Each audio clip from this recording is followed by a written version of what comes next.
Dito part, dito is slicing.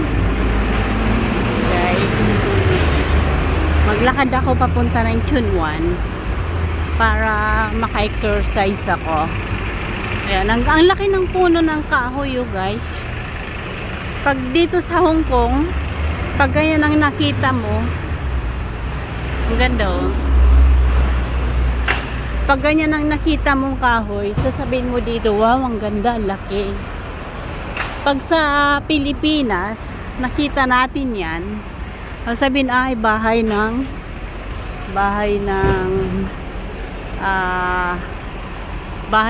mga pugot, ganon.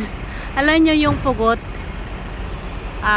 ano yan, bahay ng baliti, yung tinatawag na pugot. Ano ba sa Tagalog yung pugot? Maligno, parang ganon. Yun, hindi ko alam sa Tagalog yung pugot. Nalimutan ko na. Ayun, dito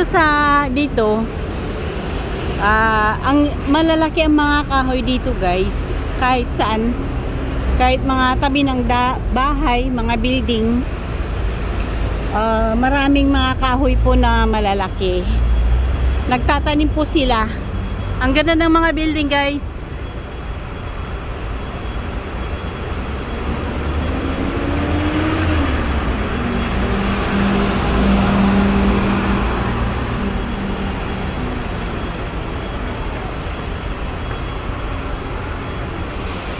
Yan. Ang gaganda po ng mga building. Ang tataas guys. Ang tataas ng mga building. Yan ako naglilinis. Ayan, black tree na tinatawag nila.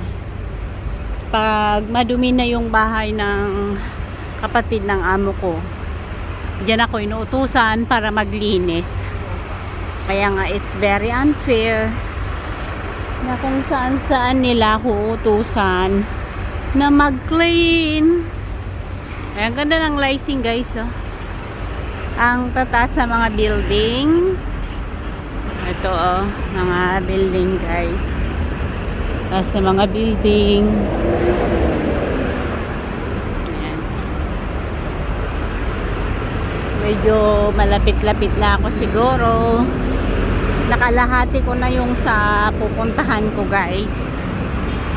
Naglakad lang ako para ma-exercise guys, kasi grabe na ng taba chin-chin ko guys.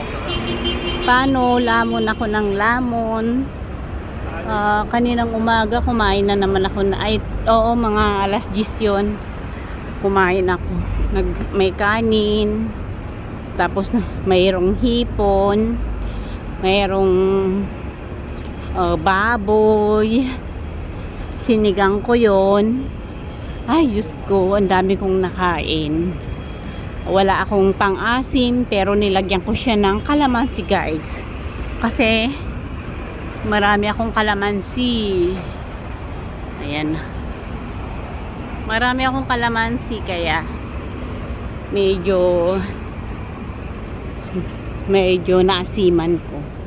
Pero ayaw ko naman yung maasim na maasim. Pero masarap pa rin sana yung sampalok talaga. Yung real na sampalok. Ayun ang mahirap. Ay, mahirap ang maging mahirap. Ayan si Lola. Ay, first time ko ulit naglakad ng malayo. Sigurado ito sasakit yung aking paa mamayang gabi. Pero okay lang kasi wala namang pasok mga estudyante bukas. Kaya okay lang din. Kaya kailangan ko nang masanay ng maglakad ng malayo. Dahil tumatanda na ako, nararamdaman ko na yung pag umakyat ako sa mga hagdan, sa stairs, masakit na yung balakang ko. Masakit yung balakang ko guys, tsaka hita ko. Pag mga 10 steps o 10 steps o kaya 15 steps, ano guys, nahirapan na akong maglakad. So kailangan kong sanayin yung sarili ko ulit na maglakad ng maglakad. Kasi mahirap yung wala tayong exercise.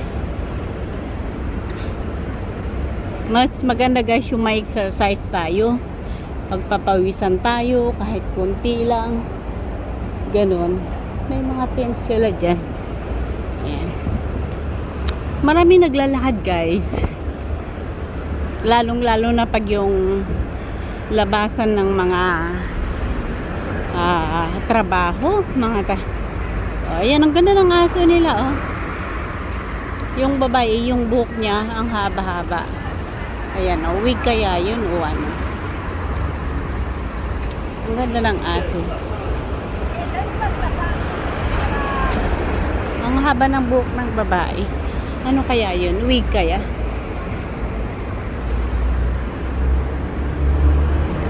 Para ewan ko lang. Yan, medyo video na ako guys. Nahati ko na yung daan.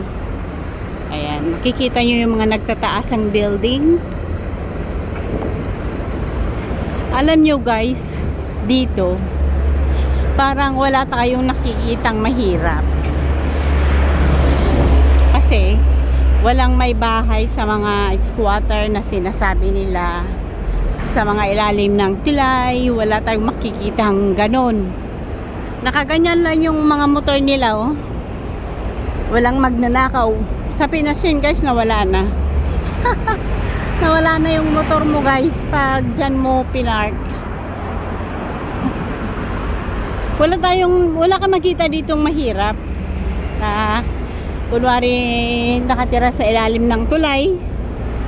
Dito kasi guys, mayroon silang government house na tinatawag nila. Yun ay condominium guys.